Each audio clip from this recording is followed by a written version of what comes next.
میں جب سے سوشل میڈیا پر آیا ہوں اپنا تعلق خانوادہ اعلیٰ حضرت سے بتا رہا ہوں، لوگ میری پاکستان میں موجودگی پر حیرانگی کا اظہار کرتے ہیں۔ میں نے سوچا آج آپ کو کراچی میں موجود ایک شہر خاموشاں کی زیارت کر رہا ہوں۔ یہ قبر مبارک اعلیٰ حضرت کے چھوٹے پوتے مولانا حماد رضا خان صاحب کی ہے، جو میرے دادا ہیں اور حجت الاسلام مفتی حامد رضا خان صاحب کے چھوٹے بیٹے ہیں۔ یہ پاکستان کے بننے کے بعد یہاں تشریف لے آئے اور 1955 میں ان کا انتقال 38 برس کی عمر میں ہوا۔ ان کے پہلو میں حضرت مفتی حامد رضا خان صاحب کی صاحبزادی اور حضرت حماد رضا خان کی ہمشیرہ بھی سپرد خاک ہیں۔ یہ حضرت مفتی تقدس علی خان کی زوجہ بھی تھی۔ مفتی تقدس علی خان کا مزار اور درگاہ پیر جو گوٹ سندھ میں واقع ہے، ان کا اعلیٰ حضرت سے کیا رشتہ ہے، میں آپ کو ایک مفصل ڈاکیومنٹری میں بتاؤں گا۔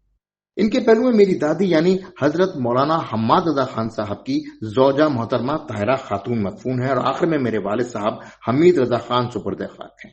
یہ ہے قبیلہ اعلیٰ حضرت جس کا تعارف آپ سے کرانا تھا۔